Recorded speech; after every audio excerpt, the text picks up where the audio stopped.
Perubahan pada biokemis karena latihan fisik pada sistem otot adanya peningkatan aktivitas enzim. Nah, ini yang dari IPA mungkin udah tahu ya. Enzim dalam tubuh kita apa saja. Contoh, misalkan mulai dari mulut kita sudah ada yang namanya enzim amilase. Nah, ya. Kemudian di lemak, nanti perubahan lemak menjadi gliserol dan apa namanya pecahan-pecahan lemak yang lainnya, ada lipase, ya, peptin, ya, dan renin, ya, banyak lah enzim-enzim dalam tubuh kita. Nah, kita tidak akan bahas masalah enzim-enzimnya di sini, tetapi kita akan bahas bahwa dengan latihan fisik yang teratur, nah, semua perubahan pada biokemis itu akan terjadi. Peningkatan mioglobin, peningkatan oksidasi karbohidrat dan lemak, juga peningkatan aktivitas enzim. Maka Anda akan merasakan, ya, Anda akan merasakan sendiri. Ini tidak bisa tidak bisa dirasakan apabila Anda tidak melakukan latihan fisik yang teratur. Coba Anda misalkan latihan rutin sebulan, 2 bulan, 3 bulan, Anda akan merasa badan Anda, ya, baik karbohidratnya, baik lemaknya, ya, itu akan mengalami penurunan, ya. Tetapi selalu didasari dengan latihan fisik yang sesuai dengan aturan yang benar, ya. Tidak bisa latihan fisik kita menggunakan pola latihan yang sudah atlet elit kita gunakan, kita pakai, nggak bisa, ya. Bisa-bisa Anda ke puskesmas nanti atau ke rumah sakit, ya. Nah, harus selalu, ya, disesuaikan dengan tubuh kita, kondisi kita. Berikutnya, secara anatomis, efek latihan fisik pada sistem otot itu akan terjadi yang namanya hipertrofi otot. Ya. Nah, hipertrofi otot, apa itu hipertrofi otot? Hiper itu bertambah, ya, atau berlebih. Kebalikan dari hipo. Nah, kalau hipo itu artinya di bawah. Makanya suka ada yang namanya tekanan darah tinggi, hipertensi. Nah, ya. Kalau tekanan bawah rendah, hipotensi. Ini juga sama, hipertrofi otot. Jadi latihan olahraga yang teratur, apalagi misalkan latihannya menggunakan latihan weight training, ya, seperti yang ada di gambar slide ini akan mengalami hipertrofi otot. Apa tanda-tanda otot itu mengalami hipertrofi? Tandanya apa? Ya. Nah, hipertrofi otot secara anatomis, nah ini secara anatomis akan terjadi yang namanya otot itu membesar, itu hipertrofi otot, ya. Nah, otot membesar, kemudian akan terlihat seperti pembuluh darah nanti di lengan, di ini tuh seperti meningkat gitu, ya, banyak pembuluh darahnya. Kenapa? Karena ototnya meningkat, membesar, otomatis perlu suplai darah, perlu suplai nutrisi, maka perlu akan ada jaringan-jaringan. Termasuk serabut ototnya juga bertambah, gitu, ya. Jadi apa tanda otot mengalami hipertrofi? Satu, tadi, ya, serabut ototnya bertambah. Yang kedua adalah pembuluh darahnya juga bertambah, terutama pembuluh darah kapiler. Pembuluh darah kapiler, ya, pembuluh itu ya, pembuluh darah yang kecil-kecil. Itu akan meningkat. Dan secara kasat mata, tanda otot mengalami hipertrofi adalah bertambahnya ukuran atau diameter otot. Nah, itu, ya. Jadi hipertrofi otot itu bisa terjadi karena latihan fisik yang teratur. Berikutnya, secara anatomis, ya, latihan fisik yang teratur akan meningkatkan serabut otot merah dan serabut otot putih. Masih ingat, ya? Dulu ilmu paham dalam otot masih, ya, ada serabut otot merah, ada serabut otot putih. Jadi dalam tubuh kita itu kalau misalkan kita lihat, atau mungkin contohnya pada saat Anda melihat daging sapi atau daging kambing lah, ya, Anda akan melihat bukan merah yang besar itu bukan bukan serabut otot merah dan serabut otot putih akan kelihatan. Nanti mana otot merahnya, mana otot putihnya. Ya, apalagi kita sebagai manusia juga sama, sabut otot merah, ada juga sabut otot putih. Kenapa ini harus kita ketahui? Ya, setiap orang memiliki komposisi yang berbeda-beda. Ada yang sabut otot merahnya dominan dibandingkan sabut otot putihnya. Ada sabut otot putih yang dominan, sabut otot merahnya tidak. Atau ada yang seimbang. Gitu ya. Nah, lalu apa keuntungannya pada saat kita latihan fisik? Nah, pada saat latihan fisik, nah kita harus tahu dulu sabut otot merah itu apa kualitasnya seperti apa sabut otot merah.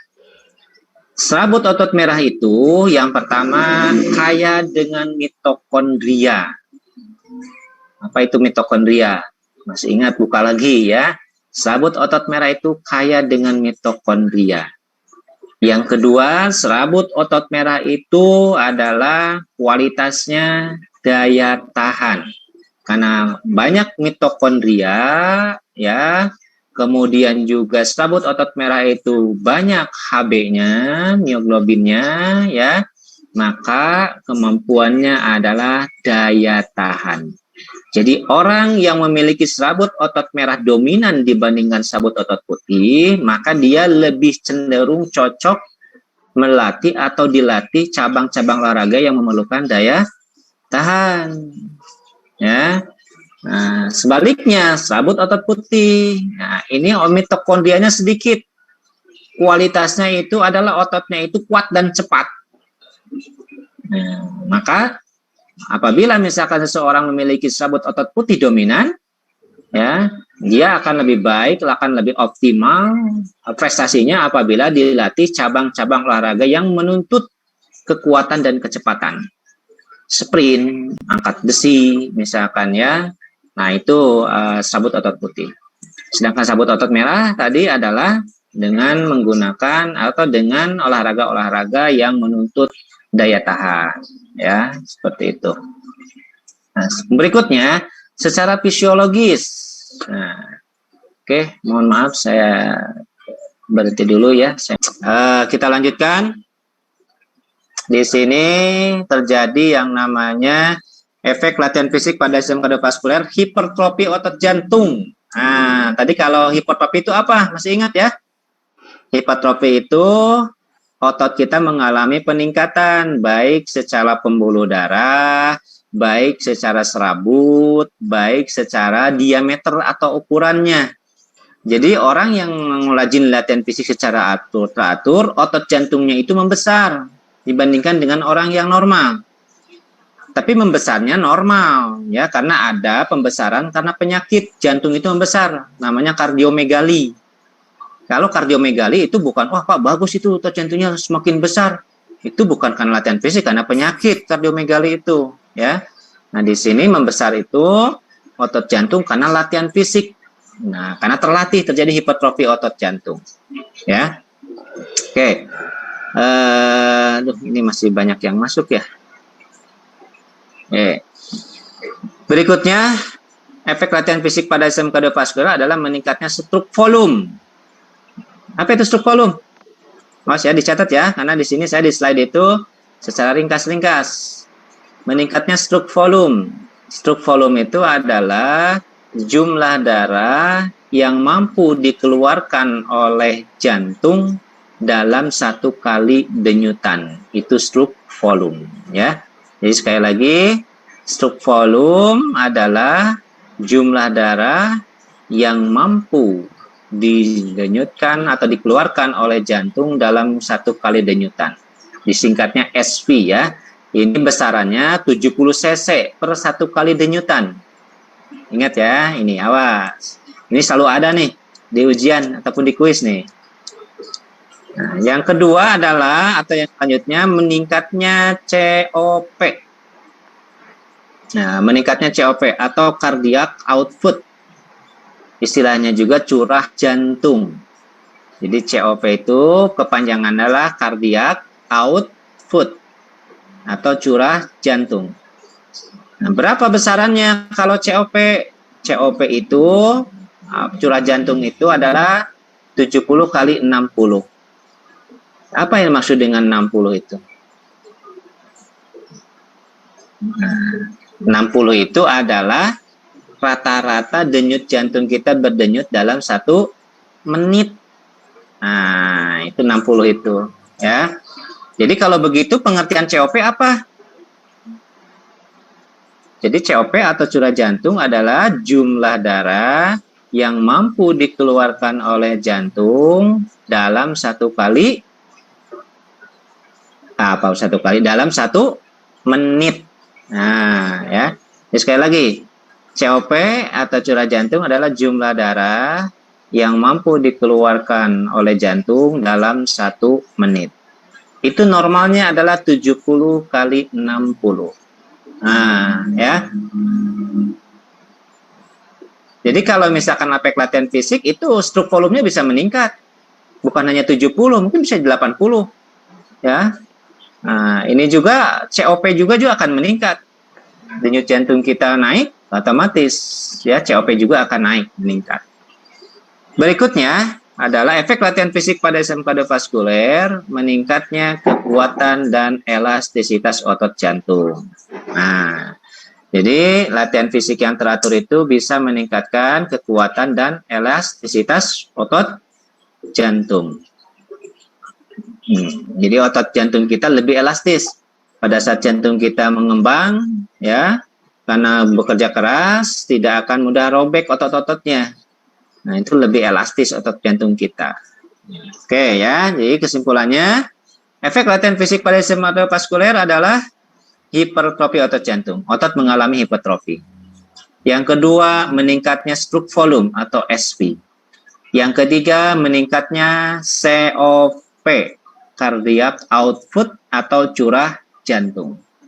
Pertanyaannya, kalau stroke volumenya tetap 70, sedangkan denyut jantung berdenyut dalam 1 menitnya 100, berapa COP-nya? Berapa cc COP-nya? Kalau stroke volumenya 70 dan jantung berdenyut dalam 1 menit 100 kali, berapa COP-nya? Siapa yang tahu? 100. Berapa?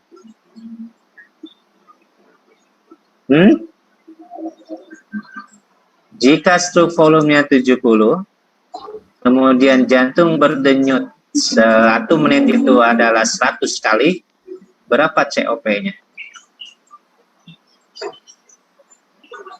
Berapa? 70.000 bukan Pak? Apa? 70.000. 70.000. 100 kali 7 berapa sih? 70? 7.000 Pak. 7.000 ya, jadi 7.000 cc atau sama dengan 7 liter. Nah, itu ya, 7 cc atau sama dengan 7 liter. Baik, kita lanjutkan ya. Nah, ini ringkasan untuk efek latihan fisik pada sistem kardiovaskuler. Berikutnya adalah kita bicara mengenai efek latihan fisik pada jaringan ikat dan komposisi tubuh, ya. Efek latihan fisik pada jaringan ikat dan komposisi tubuh. Olahraga yang teratur, ya, dalam waktu yang lama ini akan mengalami peningkatan dalam komposisi jaringan tubuhnya, komposisi tubuh dan jaringan ikatnya. Apa yang dimaksud dengan jaringan ikat? Jaringan ikat itu ada sistem skeletal. Apa itu skeletal? Skelet? Rangka tuh atau tulang, ya. Skeletal itu rangka atau tulang. Kemudian ada persendian. Apa itu persendian? Persendian itu apa? Penghubungan antar tulang, Pak. Apa? Penghubungan antar tulang. Hubungan antar tulang, betul ya. Jadi hubungan antar tulang 1 atau 2 buah tulang atau lebih, 3 misalkan ya. Makanya persendian itu ada istilahnya, ada sendi lutut ya. Sendi lutut itu pertemuan antara tulang apa? Femur dan tibia fibula. Nah, itu persendian. Kemudian ada ligamen. Nah, ya. Kemudian juga ada tendon dan komposisi tubuh. Apa itu ligamen? Pita-pita keras ya Pak, yang menghubungkan Apa? tulang. Kalau ligamen apa? Pita-pita keras yang menghubungkan dengan tulang Pak. Oke, jadi ligamen itu ada tali pengikat. Tali pengikat tali pengikat tulang di dalam persendian. itu ligamen. Nah, makanya suka ada pada saat cedera olahraga ligamennya putus, ya, ligamennya robek. Otomatis kalau bicara ligamen itu pada umumnya ada di persendian. Tendon, apa itu tendon? Jaringan tebal. Jaringan tebal yang ada di ujung otot. Nah, tendon itu ya. Jadi yang mengikat otot dalam tulang kita adalah tendon. Gitu, ya. Nah, ini sekali lagi sistem skeletal, persendian, ligamen, dan tendon. Anda harus bisa membedakan nanti. Kemudian komposisi tubuh. Nah, komposisi tubuh itu berkaitan biasanya dengan berat badan kita pada umumnya. Ya, berat badan kita itu kalau yang umum digunakan dengan menggunakan berat badan, timbangan ya. Komposisi tubuhnya lemaknya seperti apa? Atau dengan BMI, basal mass index, atau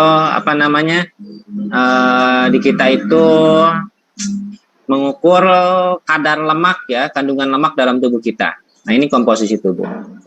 Nah, berikutnya bahwa efek latihan fisik pada jaringan ikat dan komposisi tubuh itu tergantung dari bentuk tubuh. Bentuk tubuh itu ada 3 macam di sini. Ada ektomorf atau leptosom, ada endomorf atau figmic, dan ada mesomorf atau atletis. Nah, seperti apa tipe ektomorf atau leptosom?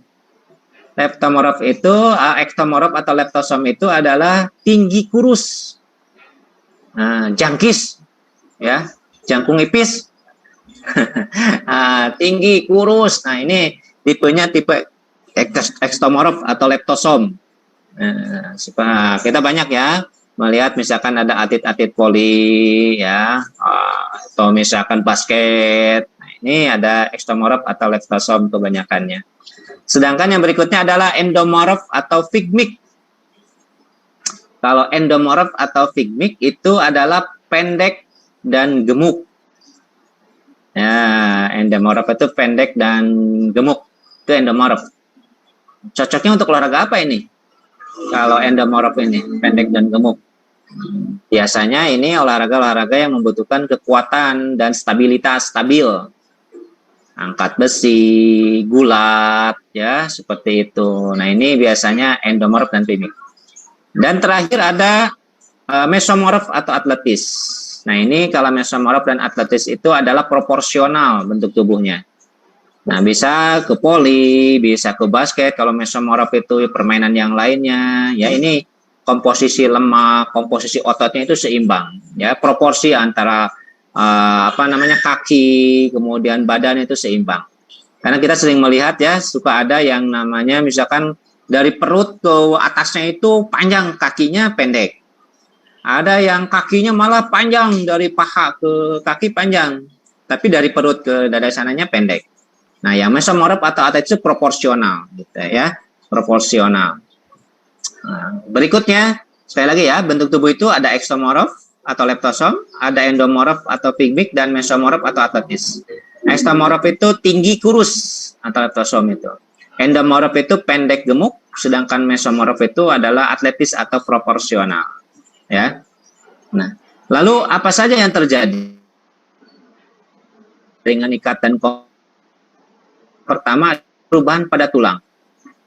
Ya, tulang kita akan mengalami yang namanya penambahan antropometrik, panjang tulang, ya, ukuran diameter tulang itu akan meningkat. Sehingga orang-orang yang rajin olahraga yang teratur sesuai dengan dosisnya itu dia akan tulangnya kuat, terhindar dari yang namanya osteoporosis, ya, atau penyakit keropos tulang. Nah, apabila dilakukan latihan teratur, ingat ya, kalau berlebihan, olahraganya berlebihan, gizinya kurang, malah akan terjadi yang namanya keropos tulang. Nah, mudah sekali, rapuh sekali tulangnya itu.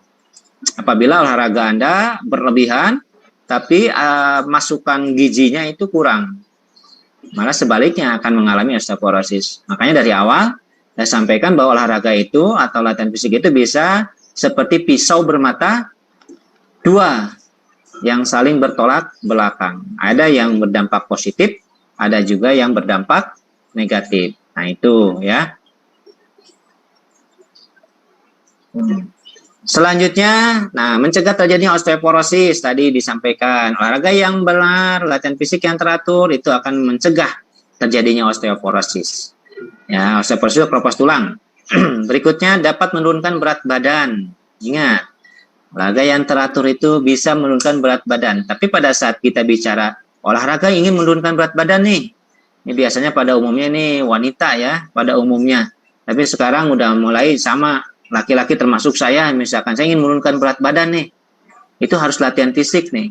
Latihan fisiknya seperti apa? Bentuknya bagaimana? Apakah latihan push up terus berat badannya akan menurun? Atau harus lari jarak jauh, bersepeda jarak jauh, berenang, misalkan jarak jauh ya. Seperti itu. Nah, ini harus sesuai dengan tujuannya. Sehingga apa yang diharapkan ya berat badan kita menurun itu bisa tercapai. Jadi ini harus ada treatment berikutnya. Jadi olahraga yang teratur itu juga dapat menurunkan berat badan. Di mana bisa menurunkan berat badan? Karena pengaturan penggunaan lemak tubuh. Ya. Nah, secara keilmuan bahwa kalau Anda ingin menurunkan berat badan, lakukanlah olahraga dengan durasi yang lama. Nah, durasi lama, waktu intensitasnya rendah sampai medium. Kenapa? Karena dengan olahraga tersebut, ya, energi predominannya adalah dari lemak. Makanya Anda belum pernah, atau kita belum pernah, saya termasuk belum pernah melihat ada atlet pelari jarak jauh, badannya besar, berotot. Saya belum pernah ya. Malah seperti pelari jarak jauh itu kurang gizi, kayak kurang gizi gitu ya. Nah, tapi mereka itu karena atlet, bukan karena kurang gizi. Lemak tubuhnya mungkin persentasenya sangat minim ya. Karena aktivitasnya kan super lama. Lalu jarak jauh latihannya juga mungkin 1 jam, 2 jam, lari aja terus, berenang kayak gitu. Otomatis lemak tubuhnya juga akan sangat minim. Beda dengan para pelari sprinter. Nah, pelari sprinter itu para berotot ya. Otot-ototnya besar-besar ya, maco lah gitu. Nah, itu sprinter. Kenapa? Karena penggunaan pada saat sprint-sprintnya tidak dominan lemak yang akan digunakan. Makanya komposisi dianya, lemaknya mungkin akan lebih tinggi dibandingkan dengan atlet maraton. Termasuk komposisi ototnya. Ya. Nah, jadi kita harus bisa membedakan seseorang dalam komposisi tubuhnya, ya. Untuk melihat komposisi tubuh yang ideal itu sebenarnya dengan berat badan itu tidak tidak pas ya. Kenapa tidak pas? Seseorang dengan berat badan 60 kilo, misalkan A dan B, itu sama 60 kilo. Yang satu 60 kilo itu jarang olahraga, makan, tidur. Tapi 60 kilo berat badannya ya. Kelihatan ininya misalkan besar tapi tidak berotot. Ada satu orang ini dia 60 kilo juga sama. Tapi dia itu adalah misalkan sering latihan weight training atau latihan fitness, latihan fisik. Nah, itu sama-sama 60 kilo. Tapi komposisi tubuhnya itu keduanya berbeda. Mungkin yang pertama dia 60 kilo itu banyak lemaknya. Tapi yang satu lagi 60 kilo itu adalah ototnya yang banyak. Nah, itu ya. Jadi komposisi tubuh yang paling ideal digunakan adalah dengan mengetes komposisi tubuhnya, kadar lemaknya berapa. Kalau dengan timbangan mungkin orang tidak akan melihat dia itu berotot atau berlemak. Gitu ya. Baik. Kita lanjutkan.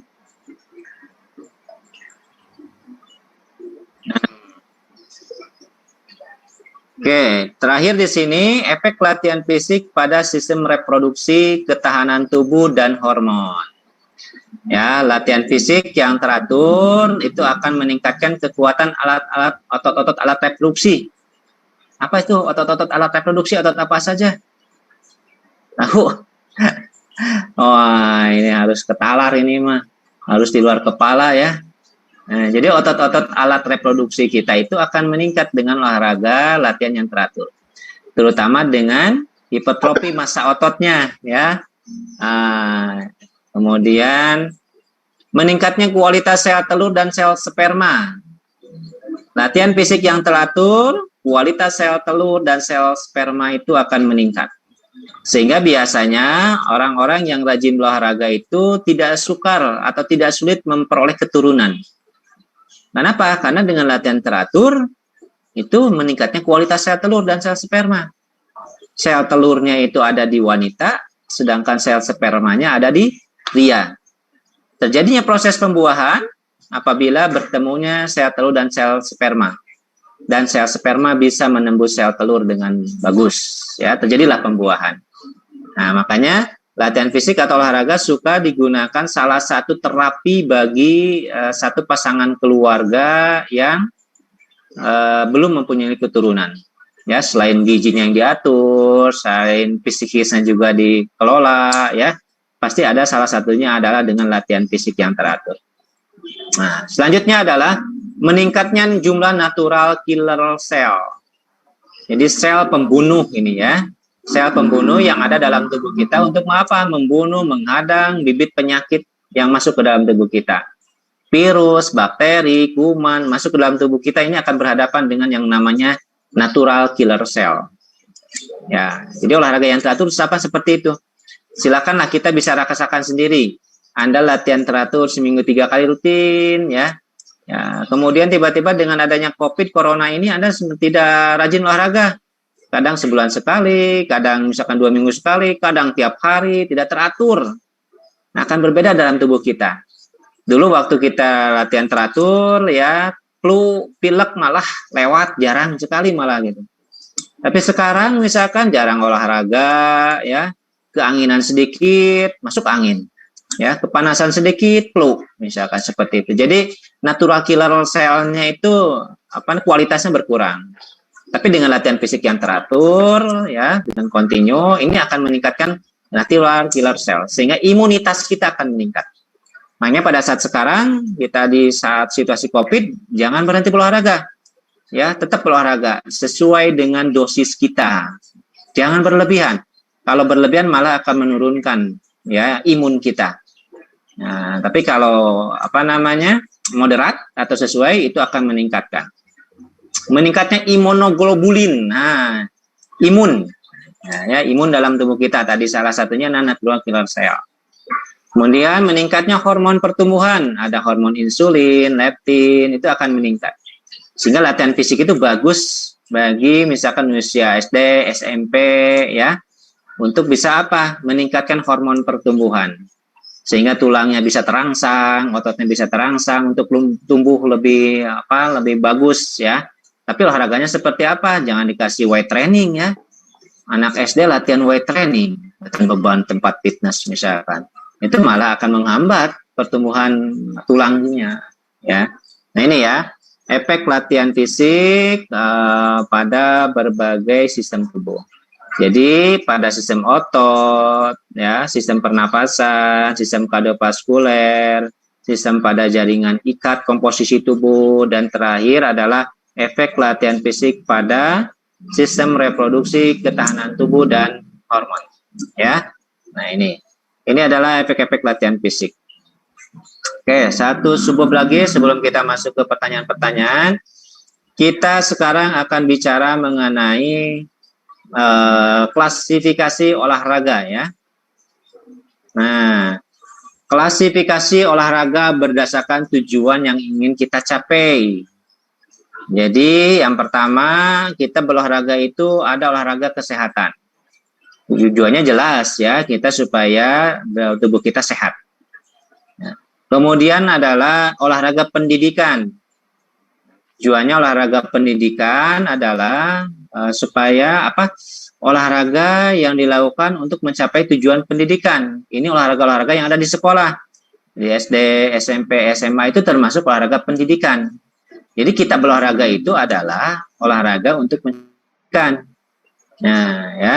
Kemudian ada olahraga prestasi, udah jelas ini olahraga prestasi, tujuannya adalah untuk mencapai prestasi maksimal suatu cabang olahraga. Ya, di sini ilustrasinya ada misalkan olahraga bulu tangkis di sini nih gambarnya. Nah, yang satu olahraga prestasi, yang di bawah mungkin termasuk olahraga rekreasi, ya, atau juga termasuk olahraga kesehatan.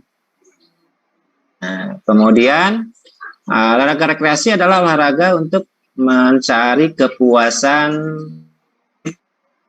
Itu olahraga rekreasi. Biasanya olahraga rekreasi itu bebas stres fisik dan psikis. Kalah, menang, ya. Main misalkan bulu tangkis harusnya 2 atau 3, ini 5 orang misalkan, ya. Voli misalkan, ya, harusnya 6 orang, ini nggak usah lah 6 orang misalkan 10 orang. atau 12 orang misalkan ya volley. Netnya juga tidak 2 meter, misalkan hanya 1,5 meter. Nah, itu silakan. Untuk olahraga rekreasi diatur ya. Supaya apa? Kitanya enjoy, riang, ceria. Kalah dan menang tertawa. Itu olahraga rekreasi. Ya. Tapi kalau Anda niat olahraga rekreasi, tapi pada saat kalah Anda marah-marah, misalkannya seperti itu bukan rekreasi Anda. Anda masih ada di zona prestasi berarti kalau gitu. Kalau olahraga di zona rekreasi itu sekali lagi mencari kesenangan, ya, ketenangan. Nah, makanya olahraganya ringan, kalah menang itu bahagia. Yang terakhir adalah olahraga rehabilitasi. Olahraga rehabilitasi itu biasanya olahraga bagi ya orang yang sembuh dari cedera atau sembuh dari sakit. Nah, itu olahraga rehabilitasi biasanya, ya. Nah, olahraga rehabilitasi biasanya di dalamnya ada yang namanya fisioterapi. Di dalamnya ada fisioterapi, termasuk olahraga rehabilitasi. Nah, pada saat hari ini kita akan fokus pada olahraga kesehatan. Kita tidak akan membahas olahraga pendidikan, olahraga prestasi, tapi kita akan olahraga kesehatan dan mungkin olahraga rekreasi. Ya, kita fokus 2 ranah ini. Untuk prestasi nanti kita bahas di mata kuliah yang lain. Misalkan olahraga mata kuliah kebugaran atau yang lainnya. Baik. Di sini untuk olahraga kesehatan kita harus memiliki yang namanya ciri umum dan ciri khusus olahraga kesehatan. Jadi olahraga kesehatan itu ada cirinya, tidak sembarangan olahraga itu dikatakan olahraga kesehatan, ya. Nah, yang pertama adalah olahraga kesehatan itu ciri umumnya massal. Ya, massal apa itu massal? Massal itu apa? Diikuti oleh banyak orang. Olahraga massal nggak mungkin 1 lawan 1 ya. Kemudian kerusuhan massal, perkelahian massal, hitanan massal. Nah, itu ya, itu massal itu tidak akan 1 atau 2 orang, lebih itu berapa orang. Makanya ada kategori olahraga perorangan, olahraga beregu, kemudian ada olahraga massal. Olahraga perorangan seperti misalkan 2-4 orang. Ada bulu tangkis, ada tenis meja, ya. Nah, itu ada olahraga perorangan misalkan, atau bola voli termasuk olahraga beregu, kelompok, sepak bola olahraga beregu, kelompok, futsal dan yang lainnya. Sedangkan olahraga massal misalkan lari maraton, ya, buat banyakan, senam aerobik massal. Seperti itu ya. Nah, ini olahraga kesehatan itu biasanya diikuti massal, banyakan ya. Kemudian mudah. Olahraga kesehatan itu pada umumnya gerakannya mudah. Ya, makanya nggak ada yang namanya kalau misalkan yang kita baru belajar olahraga belum apa-apa, yuk olahraga kesehatan apa? Kita panjat tebing misalkan. Ya. Nggak mungkin ya olahraga kesehatan panjat tebing. Atau misalkan olahraga kesehatan ya kita sprint, bagaimana yang usianya 50 tahun sprint, misalkan 70 tahun. Nah, ya, biasanya gerakannya mudah. Ya, kemudian murah. Ciri umum dari olahraga kesehatan itu murah. Arti murah itu artinya bisa terjangkau oleh kemampuan ekonomi kita masing-masing ya. Murah di sini tergantung biasanya. Tergantung dari keadaan ekonomi masing-masing. Mungkin ada yang dikatakan 100.000 itu mahal, tapi ada juga mungkin orang mengatakan 100.000 itu murah.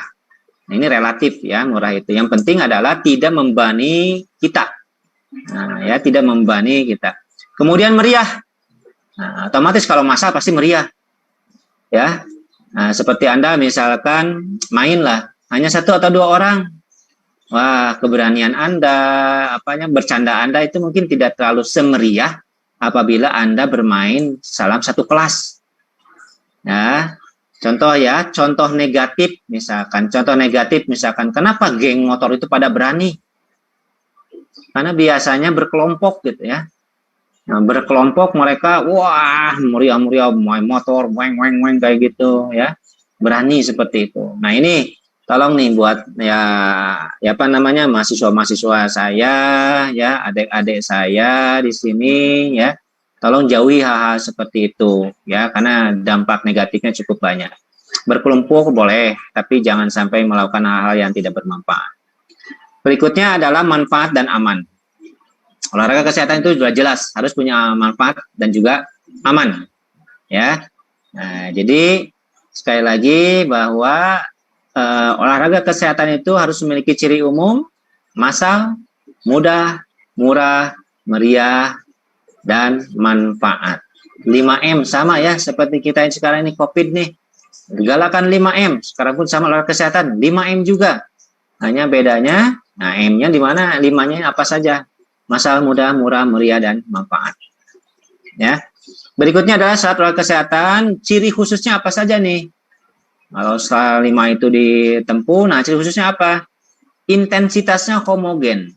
Apa itu homogen? Homogen itu artinya sama ya, intensitasnya sama.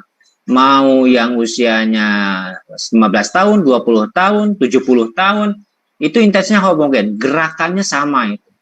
Kalau dalam senam aerobik misalkan mersing ya, jalan di tempat, gerakannya gitu aja. Mau 20 tahun silakan, mau 15 tahun, mau 70 tahun, gerakannya seperti itu. Itu homogen. Kemudian adanya ketukuran takaran atau dosis. Ya. Jadi kalau misalkan ciri khusus kesehatan itu ada takarannya. Kalau mau lari, misalkan larinya mau berapa putaran, mau berapa menit, ya.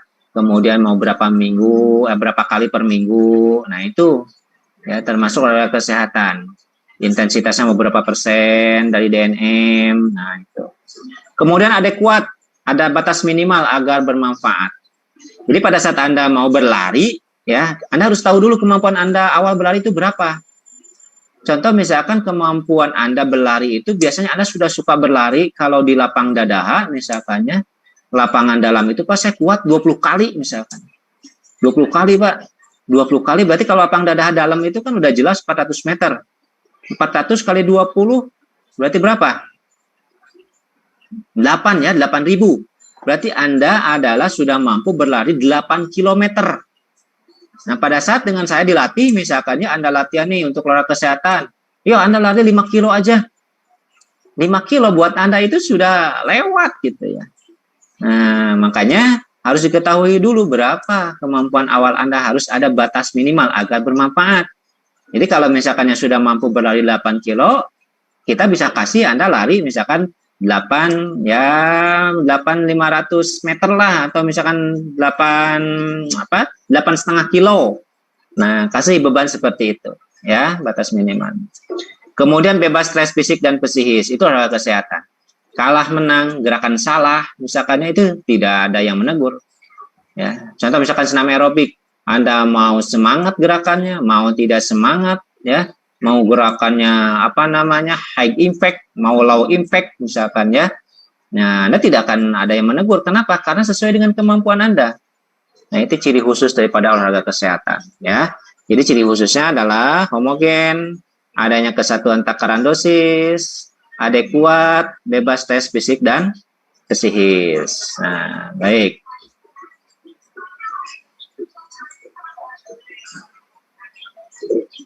Selanjutnya, kita bicara mengenai, kita sering mendengar ya, kita sering mendengar istilah sehat dan kesehatan. Nah, istilah sehat dan kesehatan. Sehat, kesehatan. Apa sih perbedaannya, persamaannya sehat dan kesehatan? Ya, kesehatan di sini artinya adalah segala permasalahan yang berkaitan dengan faktor manusia, baik secara langsung maupun tidak langsung mempengaruhi kualitas sehat manusia itu sendiri. Nah, itu yang namanya kesehatan. Ini sekali lagi segala permasalahan yang berkaitan dengan faktor manusia. Jadi apa yang dilakukan oleh manusia tersebut? Contohnya apa? Misalkan bagaimana latihannya berapa kali per minggu, ya, bagaimana pola makannya, bagaimana pola istirahatnya, ya, itu akan berpengaruh dengan kesehatan Anda sendiri, yaitu kesehatan. Sedangkan definisi daripada sehat adalah, nah ini ada beberapa definisi secara WHO, definisi WHO, sejahtera jasmani, rohani, dan sosial, bukan hanya bebas dari penyakit, cacat maupun kelemahan. Nah, jadi kalau sehat menurut WHO itu nggak boleh ada cacat, nggak pernah ada sakit, itu WHO. Makanya dikatakan lebih bersifat filosofis, ya, sehat secara paripurna, secara sempurna. Tetapi untuk mencapai sehat secara paripurna itu, kita akan banyak ditemui beberapa kendala. Apa kendalanya? Ya, kalau sehat sempurna, kita pasti pernah sakit. Ya, kita pasti misalkan kalau yang aktif olahraga atau olahraga prestasi pernah cedera. Ya, mungkin kita juga pernah luka. Mungkin juga kita di antara kita misalkan ada yang apa namanya? Lengannya atau ibu jarinya pernah luka. Nah, itu dikatakan tidak sehat secara WHO. Contoh misalkan Anda kenal yang namanya Evander Holyfield. Dulu musuh Mike Tyson tinju ya, yang pernah digigit telinganya pada saat bertanding sama Mike Tyson.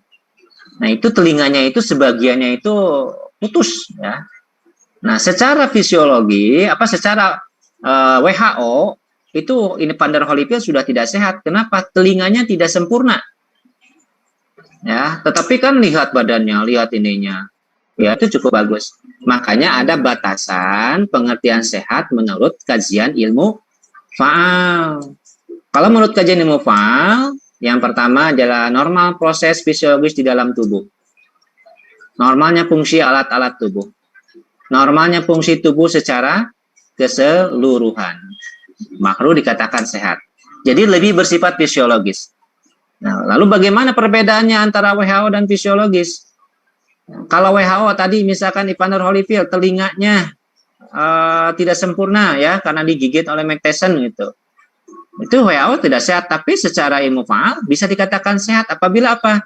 Fungsi telinganya masih normal, masih mampu mendengar ya. Itu dikatakan sehat menurut ilmu faal.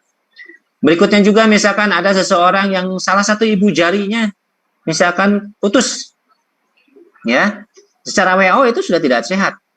Tapi secara ilmu faal, apabila dia masih mampu menggenggam dengan kuat, masih mampu mendorong, ya, menarik dengan kuat, itu masih bisa dikatakan sehat secara ilmu faal. Ya, jadi paradigma ilmu faal sehat itu terbagi menjadi dua. Ada sehat statis, ada sehat dinamis. Kita semua ini, ya, sedang mendengarkan Zoom. Saya sudah menyampaikan materi, semua dikatakan sehat. Secara statis, secara diam. Ya, tapi apakah kita semua memiliki sehat secara dinamis? Belum tentu. Pada saat saya bilang misalkan, yuk silakan ganti pakaian semua, pakaian olahraga, kita semua beraktivitas 10 menit jogging. Nah, baru di sini Anda akan ada satu orang, Pak, izin Pak, saya lagi sakit. Nah, ada lagi, Pak, izin Pak, saya ini lagi asma kambuh Pak. Nah, berarti apa? Dari satu kelas itu pada saat duduk sekarang sama, semua sehat statis. Tapi pada saat ada aktivitas fisik, ya, nah akan ketahuan siapa yang tidak sehat dinamis. Jadi sehat dinamis itu adalah normalnya fungsi tubuh secara keseluruhan pada saat melakukan aktivitas fisik. Itu yang namanya sehat dinamis. Sehingga kesimpulannya, orang yang memiliki derajat sehat dinamis sudah pasti memiliki derajat sehat statis. Nah itu ya, statis dan dinamis. Oke, itu mungkin materi yang singkat dalam perkuliahan hari ini ya. Ya.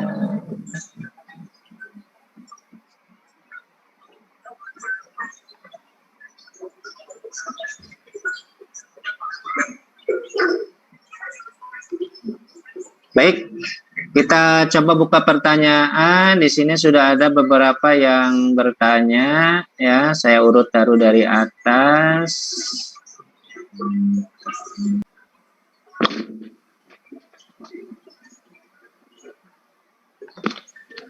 Apakah cukup Pak dengan satu metode latihan tubuh kita menjadi bugar? Maksud saya, misalkan kita rutinin jogging terus Pak. Menurut Bapak gimana gitu? Terima kasih. Assalamualaikum warahmatullahi wabarakatuh. Waalaikumsalam. Oke, terima kasih ya pertanyaannya. Cukup simpel dan memang itu adalah fakta di lapangan ya. Nah, apakah dengan olahraga yang hanya satu olahraga saja, misalkan kita kecabangan aja lah, misalkan main futsal aja, misalkan ya, atau bulu tangkis aja, nggak pernah lari atau yang lainnya. Apakah bisa bugar? Ya, selama Anda bisa mengikuti persyaratan untuk latihan fisik, ya, latihan fisik, misalkan sistematis, berulang-ulang, waktu lama, ya, itu bisa Anda mendapatkan kebugaran. Nah, tapi kebugaran di sini, ingat, nanti komponen kebugaran itu kan macam-macam. Ya, bugarnya dalam hal apa? Contoh orang yang lari terus, misalkan lari terus, wah 1 jam, 2 jam, misalkan lari kuat, misalkan ya, dia akan bugar dalam hal apa? Kemampuan daya tahan jantung paru dan daya tahan otot tungkainya, misalkan ya, dia akan bugar dalam hal itu. Tapi apakah misalkan otot lengannya dia akan bugar, akan mampu mengangkat beban yang berat? Itu belum tentu. Kenapa? Karena sesuai dengan olahraga yang dia lakukan. Makanya kebugarannya dalam hal itu. Gitu, ya. Beda dengan misalkan orang yang weight training, latihan fitness, beban, wah latihan beban weight terus ya. Gitu. Mungkin daya tahan jantung paru sama daya tahan ototnya, tungkainya tidak akan tercapai. Yang tercapainya apa? Dia bugar dalam hal kemampuan mengangkat, mendorong ya beban yang berat, kemampuan dalam menampilkan massa otot. Nah, itu ya. Jadi, bisa diperoleh mendapatkan kebugaran, tetapi sesuai dengan olahraga yang dia lakukan. Jangan misalkan tujuan Anda ingin meningkatkan otot dada Anda, misalkan menjadi besar, tapi latihannya jogging wae, misalkan nggak mungkin tercapai, ya. Karena sesuai bugarnya mau apa nih? Saya pengen bugar, ingin menaikkan otot, massa otot saya. Nah, seperti itu, ya. Nah, gitu ya, Muhammad Rizky ya. Ya Pak, baik Pak. Terima kasih. Kasih. Pak Haika, untuk pertanyaan, saya jawab dulu yang berikutnya ya. Nanti tanya sama Pak Haika ya, tolong dibantu. Ini dari Muhammad Gian, kelas E ya. Muhammad Gian, ada Muhammad Gian?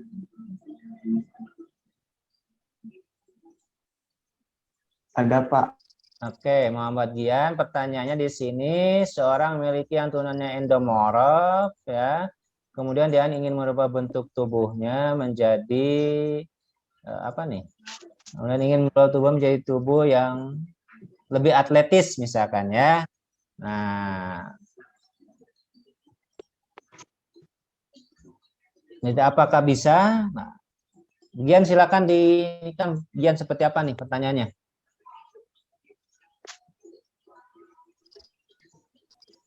Assalamualaikum warahmatullahi wabarakatuh. Perkenalkan, saya Muhammad Yanto Nugraha dari kelas E.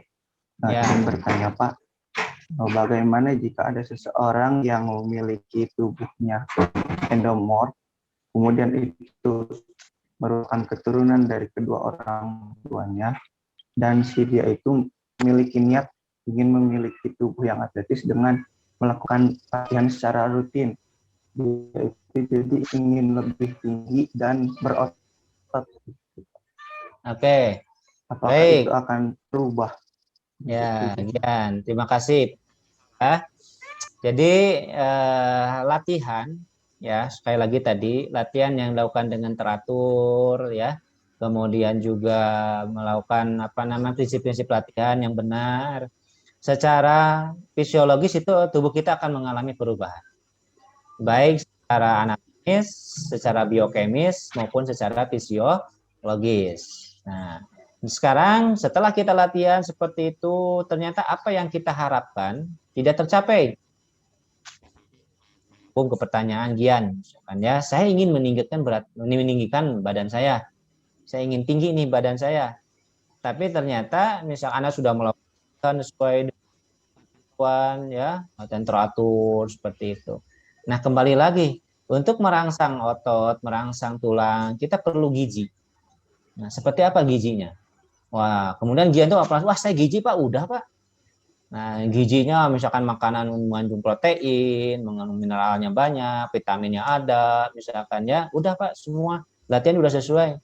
Nah, berikutnya adalah gen atau keturunannya seperti apa?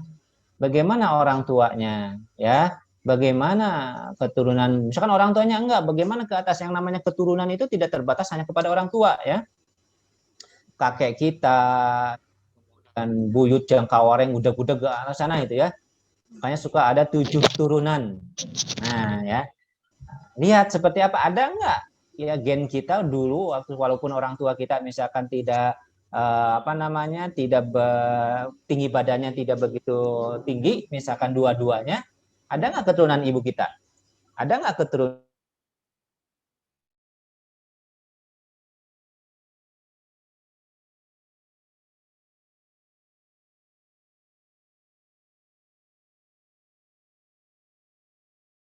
genetik berubah ya? Ada nggak genetik kita? Kalaupun misalnya tidak pupuslah sudah harapan, misalkannya ini seperti ini, jangan nutup kemungkinan, jangan. Maupun misalkan ada berusaha secara maksimal, yang penting Anda tidak menjadi udahlah tingginya seperti itu. Ya, yang penting proporsional. Ya. Percuma Anda misalkan jadi tinggi tapi tidak proporsional. Nah, makanya lebih baik proporsional ya, ototnya ada, kemudian fungsi jantung parunya bagus dan yang lainnya. Itu ya. Jadi kalau misalkan genetik itu kita tidak hanya melihat keturunan kita itu hanya kepada orang tua saja. Lihat kakek kita pernah ada yang tinggi nggak misalkan ya, buyut kita, Jangkawareng kita misalkan ya, 7 turunan ke atas kita seperti apa? Kalau ada tidak menutup kemungkinan. Ya. Itu ya.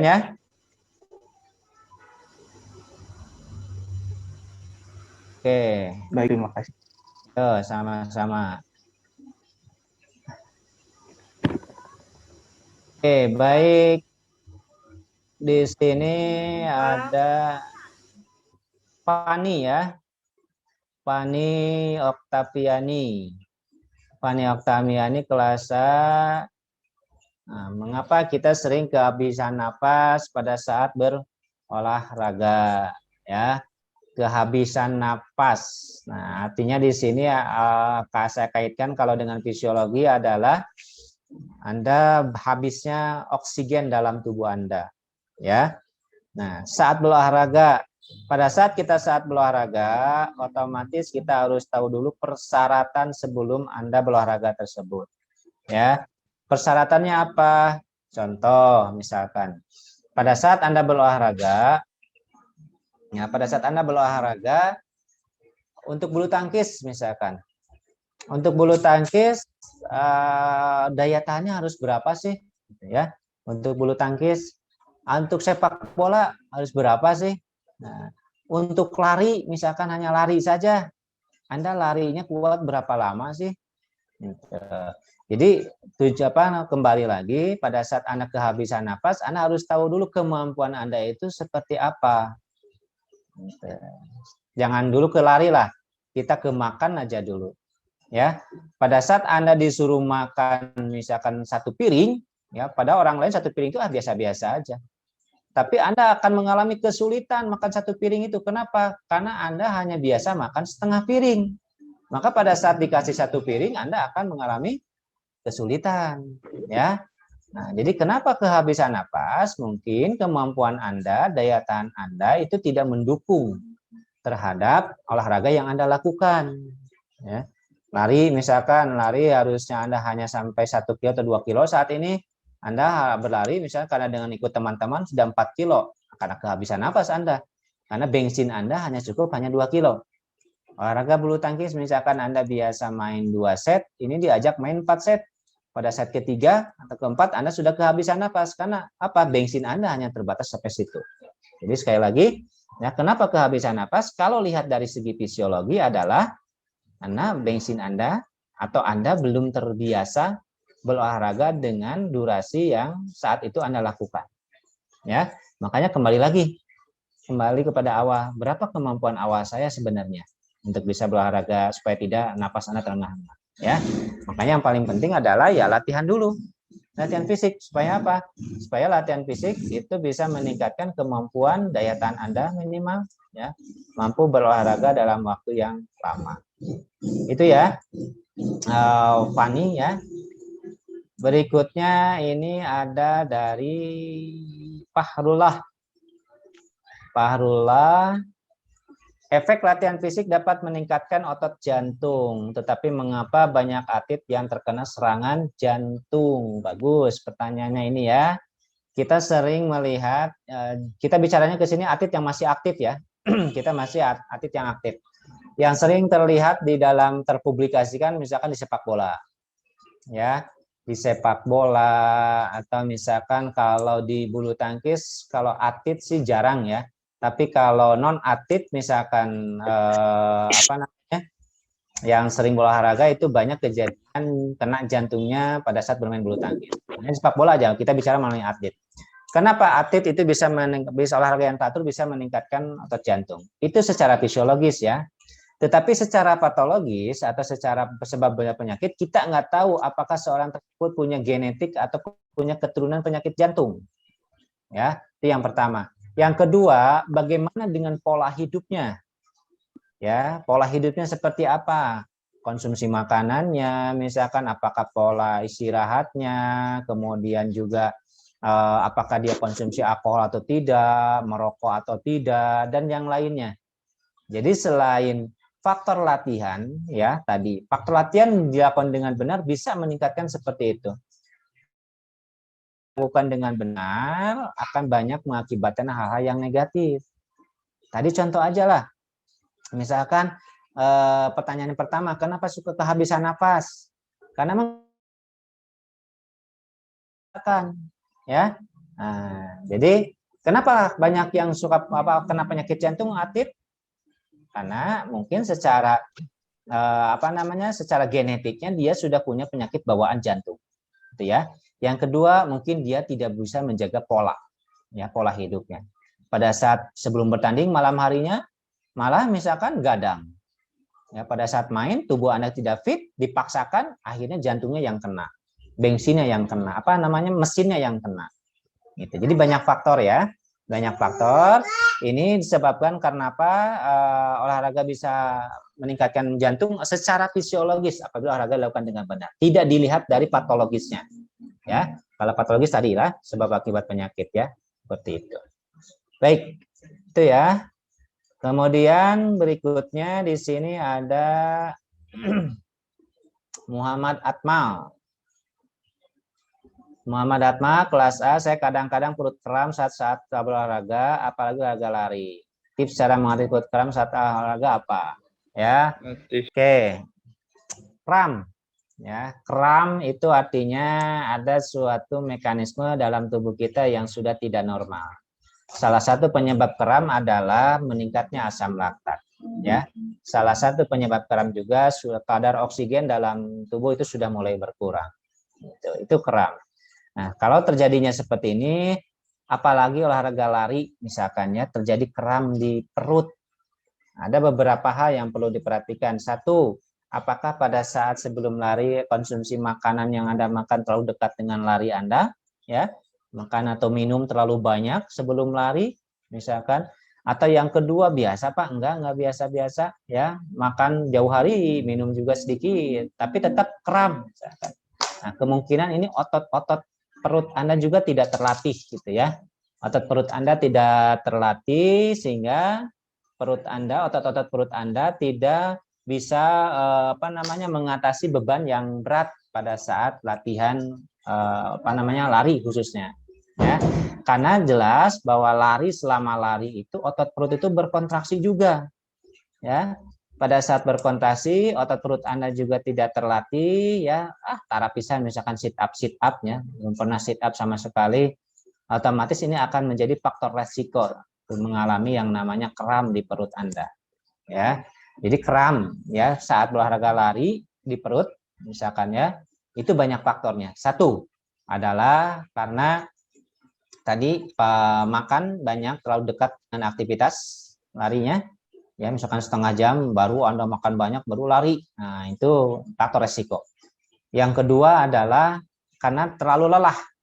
Jadi dosisnya terlalu berat buat Anda pada saat itu, sehingga otot Anda, khususnya otot perut Anda, sudah tidak mampu lagi berkontraksi. Ya, nah, kenapa tidak berkontraksi? Karena kadar oksigen dalam ototnya sudah sangat berkurang. Nah, kalau oksigen berkurang itu akan merangsang terjadinya kram. Ya, Yang ketiga, otot-otot Anda, perut Anda mungkin belum terlatih.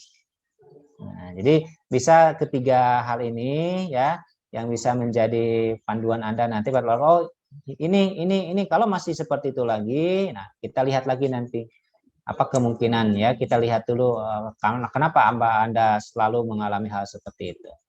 Ya. Itu mungkin ya jawabannya. Selanjutnya pertanyaan berikut, Rasyad Tazkirah.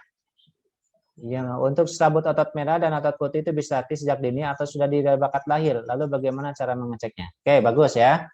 Selabut otot merah dan putih memang genetik. Ini tidak bisa dirubah ya, tapi juga hanya bisa dilatih. Nah, latihnya bagaimana, Mang? Tapi tidak bisa merubah posisinya ya. Jadi selabut otot merah dan putih tetap nanti meningkatnya akan kalau misalkan merah dominan, nanti pada saat latih merah juga akan yang naik sama. Putih juga naik, tapi tidak akan melewati yang namanya merah.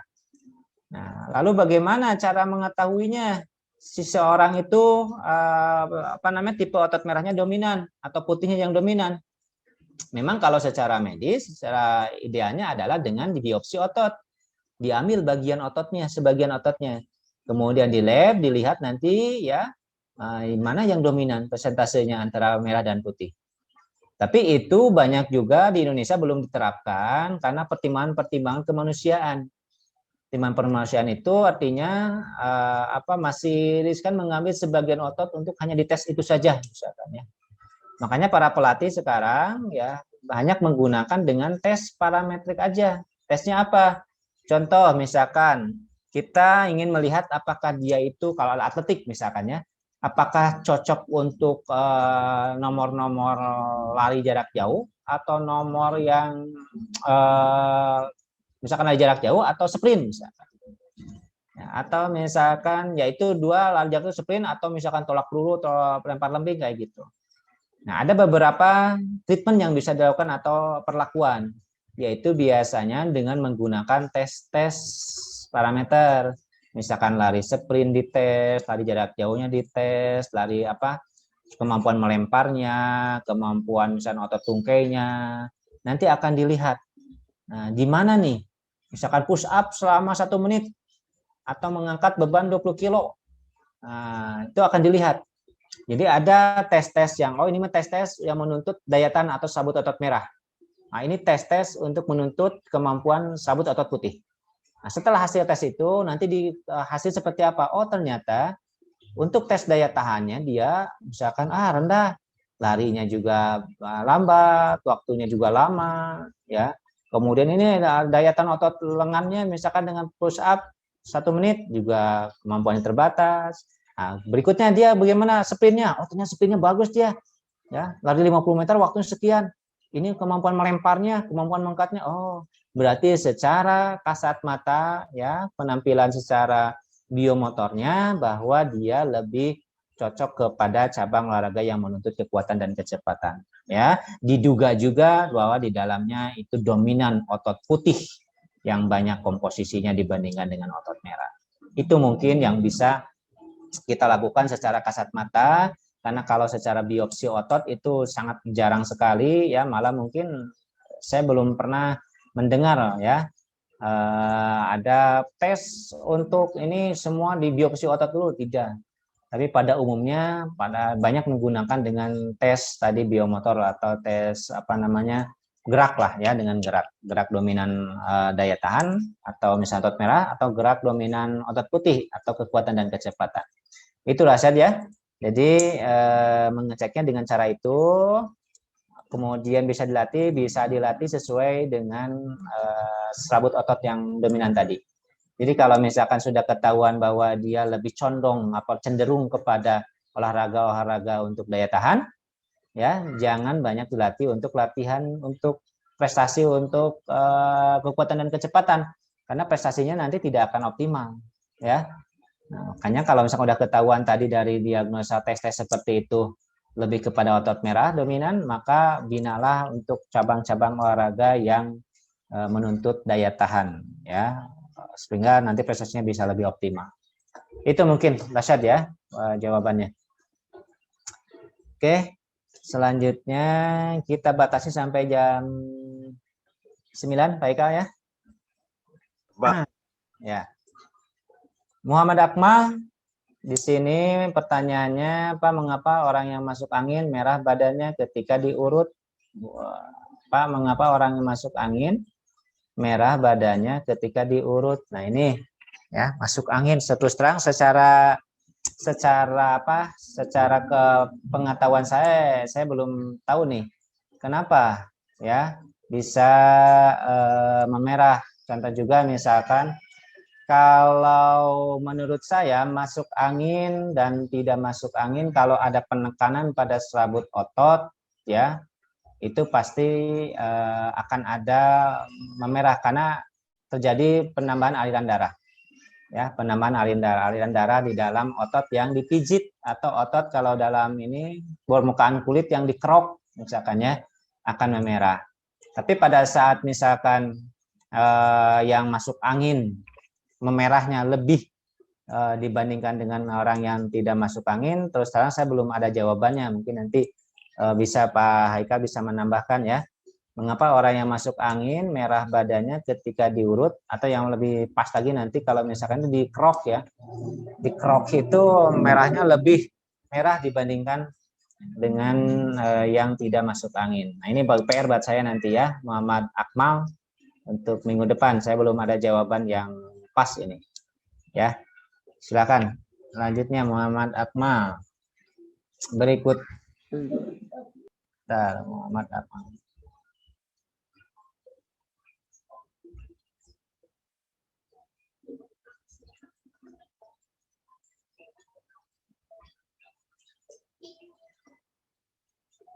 Oke, dari Ayu Widiawati. Apa perbedaannya jogging di jalan sama di tempatnya, kayak di tempat kita lari? Apa beda manfaatnya nggak Pak? Oh, di jalan, oke. Di lintasan lari misalkan di jalan dengan di trek ya, di dadaha misalkan seperti itu. Apa bedanya? Sebenarnya tidak berbeda kalau lihat dari tujuan latihan ya. Tapi mungkin ada perbedaannya, ada dari segi psikis, kejenuhannya ya. Anda lari misalkan 5 kilo ya di lintasan lari yang terus itu aja berputar misalkan, dengan lari 5 kilo di jalan misalkan, apalagi di perkampungan, wah, lewat seperti itu. Itu secara fisik ya, secara fisiologis tidak ada perbedaan selama intensitasnya sama. Tapi yang akan menjadi beda adalah secara psikis ya, rasa jenuh. Nah, ini rasa jenuh. Jadi kesimpulannya tidak ada perbedaan secara fisiologis ya, secara fisik dampaknya atau efeknya terhadap tubuh. Selama intensitas dosis lintasannya datar, lintasan lari di jalan datar, jogging juga datar, misalkan di trek datar, sama semua, waktunya sama, intensitasnya sama, itu efeknya juga akan sama. Tapi secara psikologis mungkin akan sedikit berbeda. Karena kalau lintasan trek ya itu agak jenuh. Tapi kalau di luar mungkin Anda bisa lihat pemandangan, bisa lihat orang, bisa lihat motor, mobil, dan yang lainnya. Tidak terlalu jenuh. Nah ya, tapi yang perlu diingat bahwa psikis bisa mempengaruhi fisik. Nah ya, bisa mempengaruhi fisik dalam hal semangat Anda. Ya, dalam hal semangat Anda. Jadi pada saat lihat, nggak semangat, Anda intensitas jadi turun, kecepatan lari jadi nurun, misalkan seperti itu. Ya. Jadi kesimpulannya tidak ada perbedaannya secara fisiologis ya, artinya dampaknya akan sama dengan catatan intensitas, durasi, dan yang lainnya juga sama ya. Terima kasih Ayu Widiawati pertanyaannya ya. Oke, berikutnya ada dari Ahmad Hidayat. Saya Ahmad dari kelas D. Apakah latihan kardio yang berlebihan tidak ada baik untuk kesehatan jantung Pak? Oke, bukan hanya kardio saja ya, bukan hanya kardio saja. Bentuk latihan apapun, misalkan untuk otot lah ya, bukan kardio, ini otot jantung. Kalau untuk otot, misalkan untuk otot dada nih, yang namanya berlebihan tidak sesuai dengan kemampuan kita, kemampuan awal, dan diberikan beban lebih yang ekstrim, itu akan berdampak negatif terhadap tubuh kita ya. Apalagi ini kardio ya. Kardio itu misalkan DNM Anda misalkan 220 kurangi 200 misalkan, kemampuan jantung Anda maksimal 200. Tiba-tiba Anda dilatih selalu di atas 200 misalnya, lari sprint, lari jarak jauh kayak gitu. Wah, pokoknya terus latihannya digenjot ya. Digenjot terus overdosis dalam olahraga. Otomatis dalam jangka waktu tertentu jantung Anda akan mengalami gangguan. Ya, akan mengalami gangguan. Kenapa? Mesinnya terlalu diporsir tidak sesuai dengan takaran. Ya, sesuai, tidak sistematis seperti itu, ya. Otot Anda, misalkan kalau otot Anda juga sama, ya bisa robek otot, jantung juga misalkan bisa pecah pembuluh darahnya jantung itu, bisa robek otot jantungnya misalkan, ya seperti itu ya. Nah, itu adalah hal-hal yang negatif apabila olahraga tidak sesuai dengan aturan. Jadi ada berlebihan, beda ya antara berlebihan dengan beban lebih, itu harus dibedakan. Berlebihan artinya sudah di luar aturan. Apa namanya definisi operasional saya ya. Di sini yang dikatakan berlebihan itu sudah sesuai dengan aturan. Beda dengan beban lebih. Kalau beban lebih tadi ya, kemampuan Anda lari misalkan 5 kilo.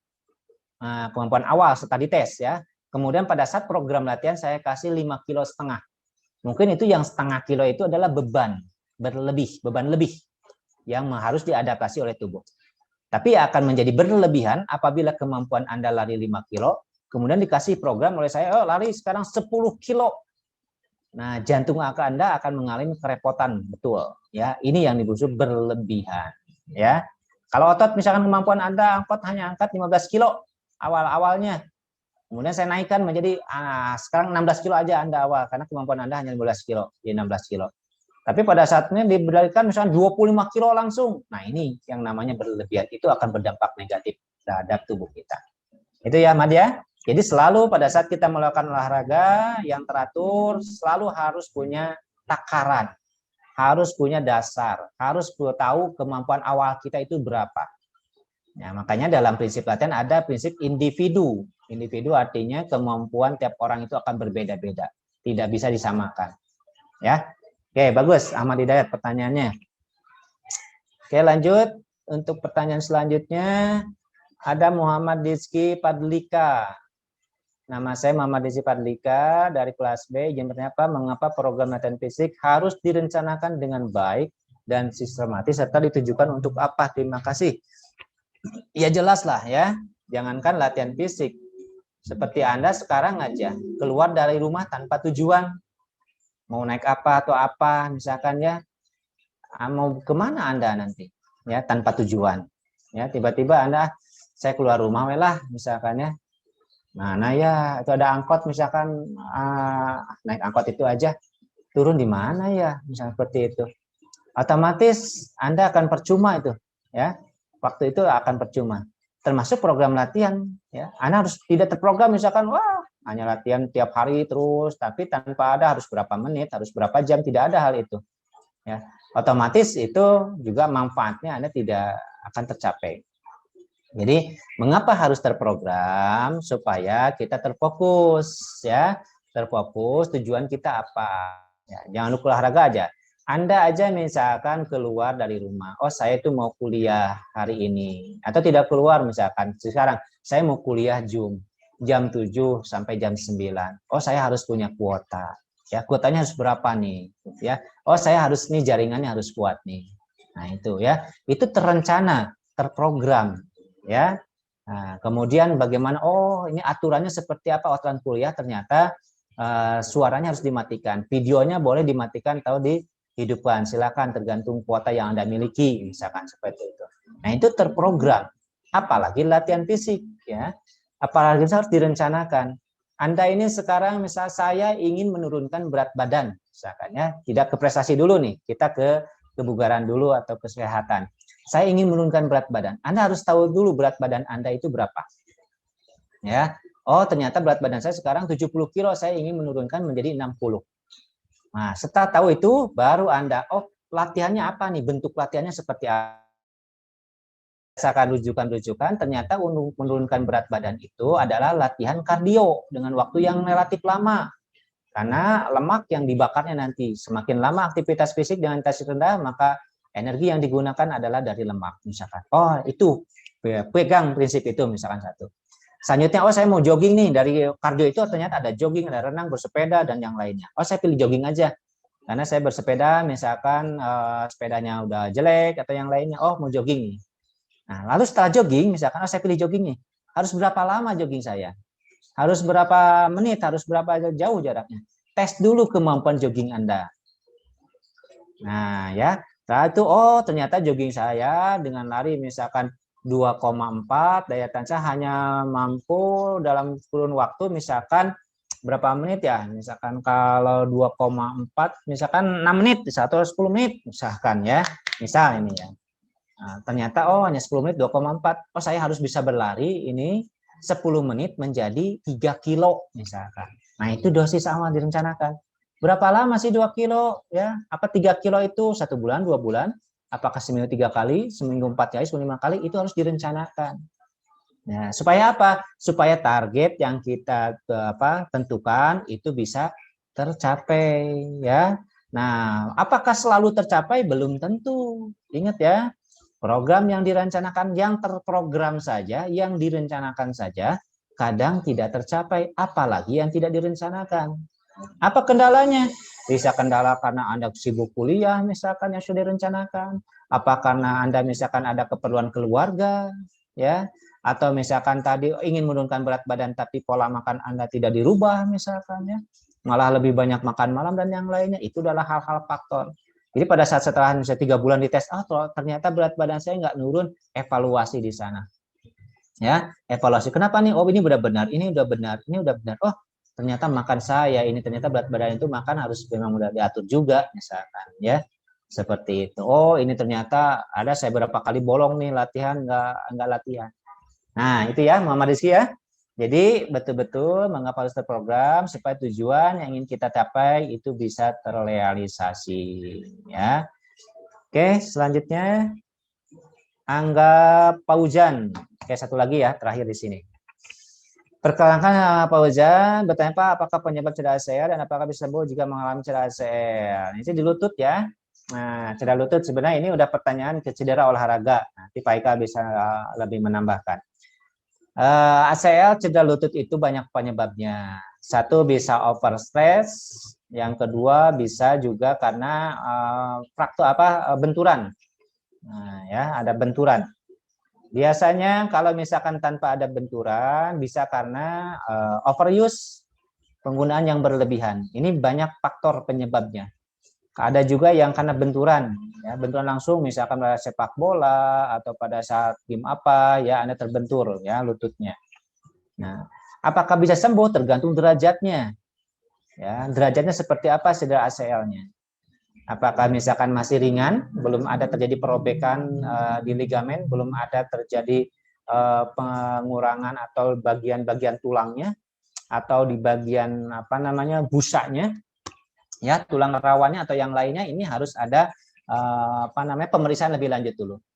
Apakah dengan USG atau dengan MRI misalkan ya dilihat seberapa derajat. Karena kalau MRI itu lebih kepada lebih dalam lagi sehingga bisa diketahui apakah otot, apakah ligamen atau apa yang mengalami cederanya, berapa derajatnya. Nah itu ya. Jadi apakah bisa sembuh atau tidak tergantung dari derajatnya. Ya. Tetapi yang paling penting adalah selalu berusaha untuk disembuhkan. Masalah sembuh nanti apakah jadi hanya target kita 100% jadi 90 atau 80% itu tergantung dari usaha kita, kemudian derajat cedera kita, dan mungkin yang terakhir adalah tergantung dari Rumah Gusti Allah gitu ya. Nah, kita hanya berusaha maksimal ya, tapi yang menentukan adalah Allah Subhanahu wa taala. Jadi sembuh atau tidak kesimpulannya adalah bisa iya, bisa tidak. Gitu, ya. Baik, terima kasih. Mungkin mohon maaf yang lainnya Pak Ika tolong tadi teman-teman yang sudah bertanya di save ya, dikirimkan lagi ke saya seperti biasa. Kemudian untuk selanjutnya Pak Ika silakan bisa menambahkan dari beberapa pertanyaan yang sudah disampaikan oleh mahasiswa. Iya Pak, siap. Tadi pertanyaannya memang di daftar hadir itu ada, kalau pilih daftar hadirnya hadir maka ada kolom upload bukti dan mengupload pertanyaan. Jadi nanti yang bertanya ini silahkan Anda ditabulasi di sana. Contoh di sini muncul nanti di dalam bentuk Excel, nah, seperti ini, pertemuan ketiga. Nah, ini buktinya, di sampingnya ada pendapat Anda dan pertanyaannya, Pak. Ya. Nah, jadi nanti tinggal kita tabulasi di sini. Pertanyaannya ini bisa kita di scroll ke bawah nanti, diurap. Nah, seperti ini. Jadi setiap orang nanti kalau ada pertanyaan silahkan diisi di sini. Untuk nanti mungkin 10 pertanyaan pertama mungkin yang akan langsung dijawab mungkin Pak ya. Ya. Untuk setiap pertemuan. Jadi sisanya yang mau bertanya dan mungkin nanti kita tim dosen saya dengan Bapak mungkin ada talk show khusus untuk membahas pertanyaan itu di konten yang bisa dilihat di channel YouTube. Nanti bisa saja ke depannya bisa memberikan sumbangsih bagi pengetahuan, utamanya ilmu pengelola olahraga ini memang agak awam juga bagi masyarakat memang Pak.